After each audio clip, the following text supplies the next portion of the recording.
is I need your name, background, profession, that sort of thing, what you do here on campus, and your qualifications and stuff.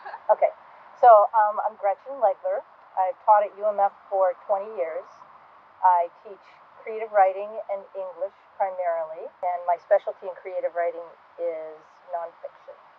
So my private life and my professional life as a writer and a scholar has pretty much been always focused on the natural world and human relationships with the natural world.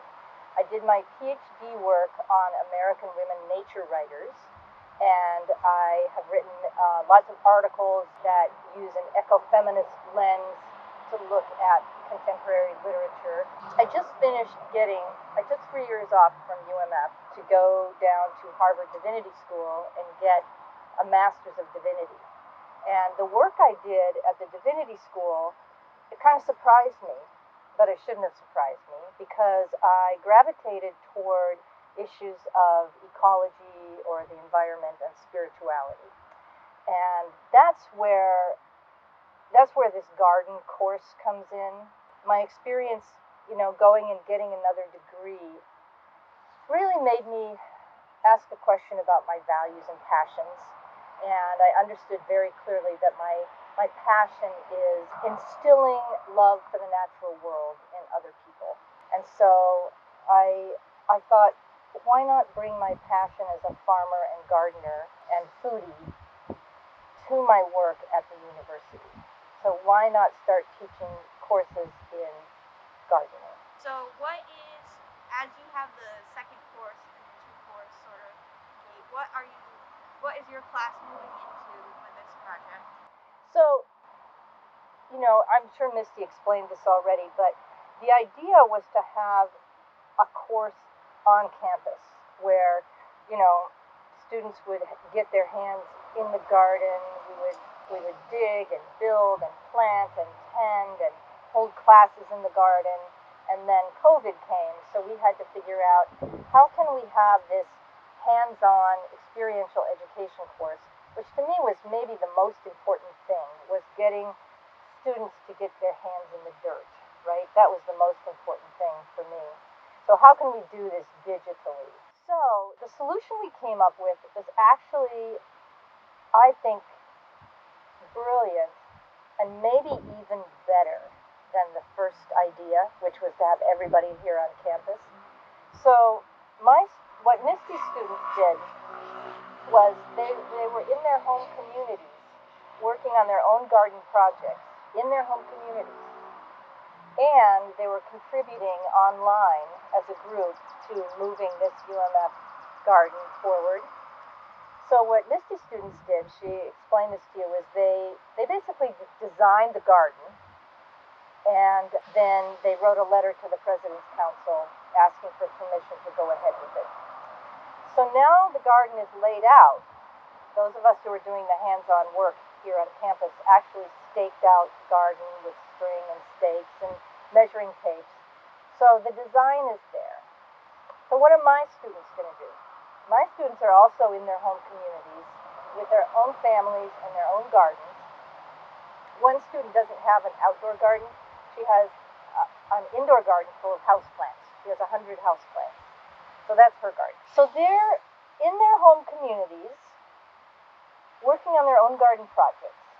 And to me, that's almost better than having everybody here on campus.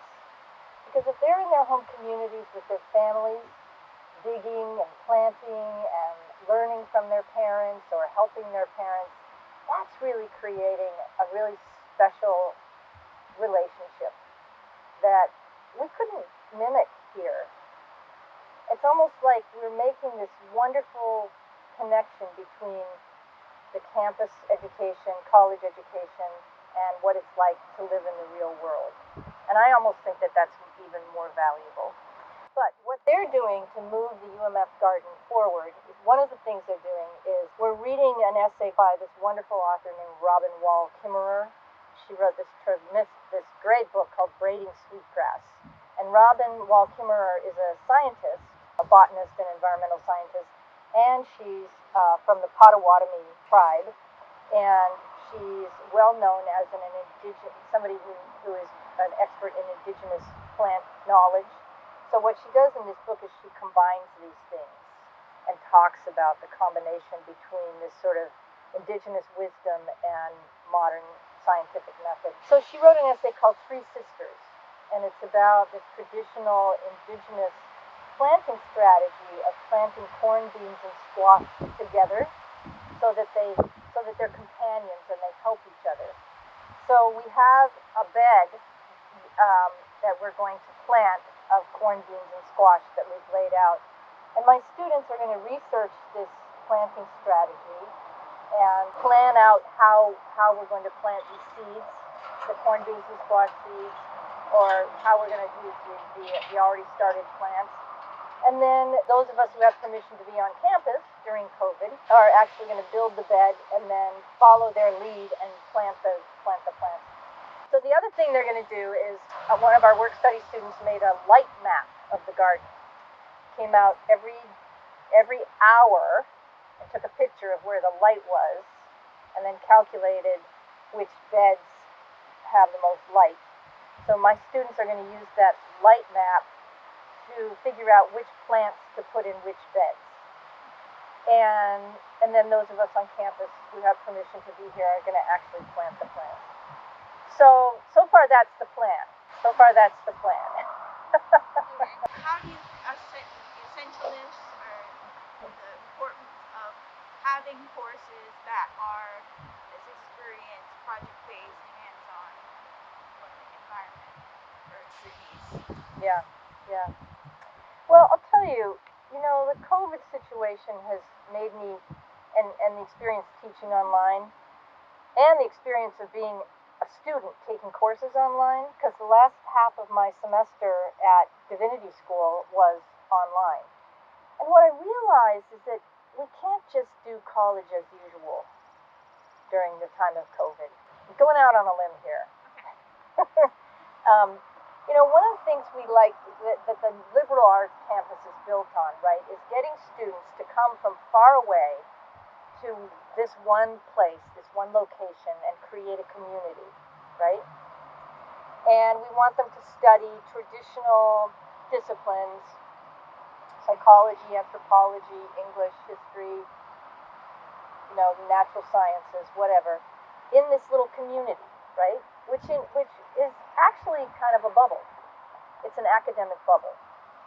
And then we try to create all of these really important hands-on, experiential, community-based experiences for students, like apprenticeships and internships and volunteerism, right? But so we bring students to this bubble, and then we try to encourage them to reach out in this community that may be very foreign to them, right? To make connections within the community. So not only we get students here in this bubble, and we put them in classrooms, not so much in rows anymore, sometimes in tables, and there's one professor standing in the room or sitting in the room, right? And I'm just beginning, after this experience with the garden, right, to think that maybe is not the best model for creating, for encouraging young people to be engaged in the world, right? The model we're using for this class, where we spend time online twice a week talking, and then their work is in their communities, almost feels like a better model to me. Which would mean that we would have, if we really went with a model like that, we would have to redesign our universities and our liberal arts colleges, right? So it's a very exciting time, right? So I was thinking the other night that we have all these general ed requirements. Students have to take so many courses in humanities, and so many courses in natural sciences, and so many courses in mathematics or social sciences. But I was thinking, why don't we have general education requirements in the things that really matter right now in our world, like civil rights, leadership, the environment, gardening, putting food by, public health, you know? So, and that's another one of the things that this garden course has helped me understand is that there is a tremendous hunger among young people to actually do things with their hands and their brains and their imaginations, right? And a tremendous hunger to be connected to real things. And sitting in a classroom taking notes, well, that's such a traditional and important way to learn things.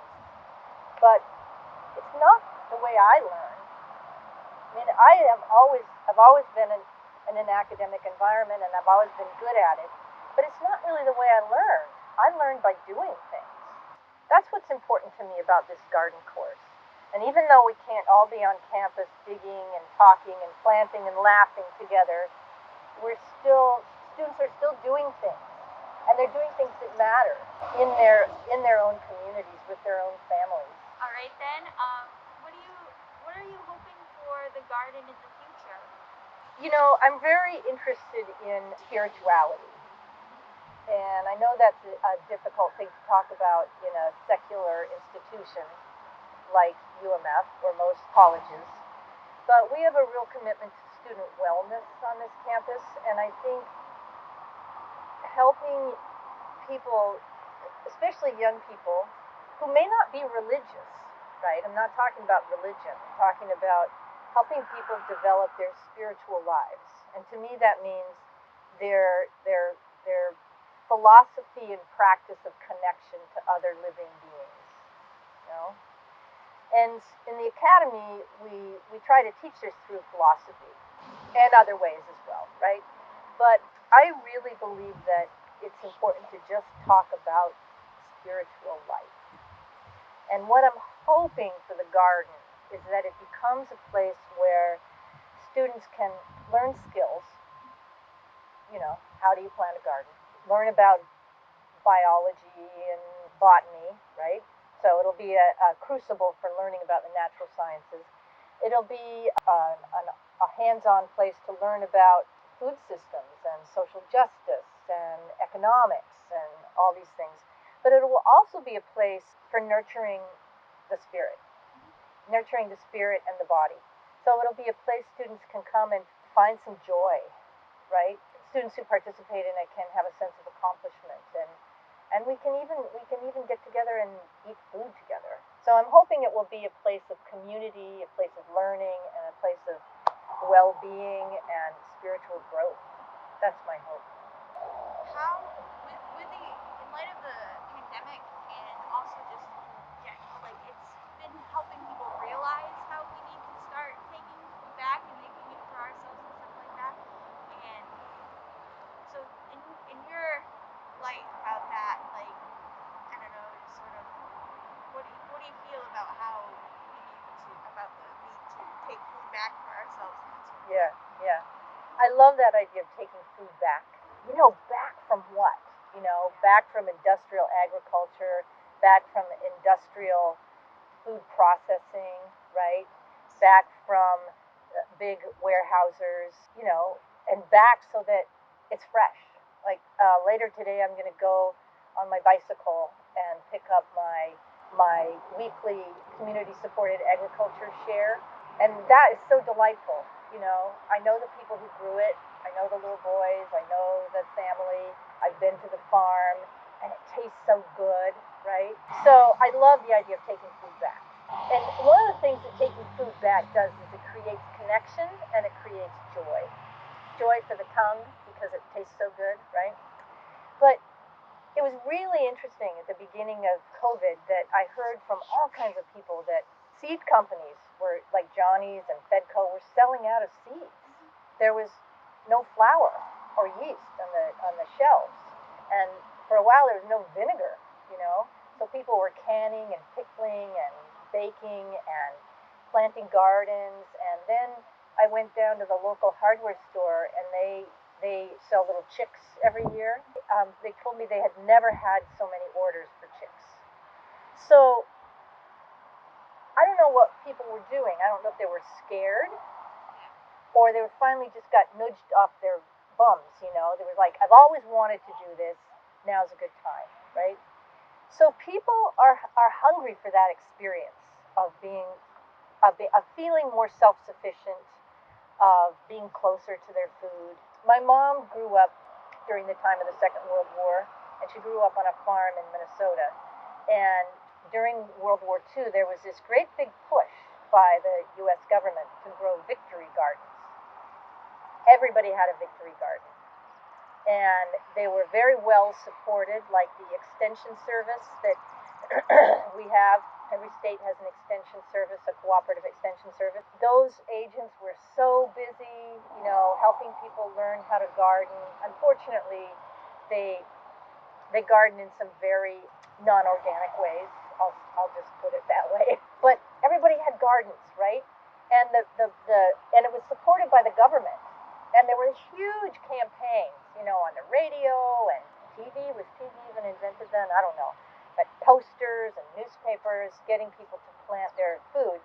And the idea was that it would help win the war because other resources could be directed toward, you know, the war effort. Transportation, all those kinds of things, gasoline, whatever. And it worked. I mean, I forget what the percentage was, but it was like 40% of the vegetables consumed in America during that period of time were grown at home. That's amazing. Incredibly amazing. People are talking about victory gardens again, and it kind of it started a little bit with Michelle Obama when she was planting gardens outside the White House in an effort to kind of get kids more involved in vegetable gardening and, you know, get kids interested in better nutrition. You know, one of the things we don't really have in this country is food security. We're so far from that. So many people don't have access to vegetables, right? You know, this taking food back has lots of different elements to it. It's part of food security for the nation, right? It's part of using resources wisely. It's part of food justice and nutrition. And again, it's part of joy and connection. And COVID has made so many of these things so much more obvious to us. It's lifted them up for us to see, and that's just another element that it's made us sort of awakened us about, you know. Well, is there any sort of like final points that you want to add or anything like that to close it? Or are you feeling okay that we have enough? Or Well, let me just say this. I want to thank the Ella Lyman Cabot Trust, which is a Boston trust. I applied for a grant from the trust when I was at divinity school, and I got a small grant from them, which is really making all of this possible. And so I want to thank them. And I also want to thank the University of Maine Farmington, you know, for getting behind this, you know, really getting behind this and supporting us and giving us space to grow. So that's all really fabulous.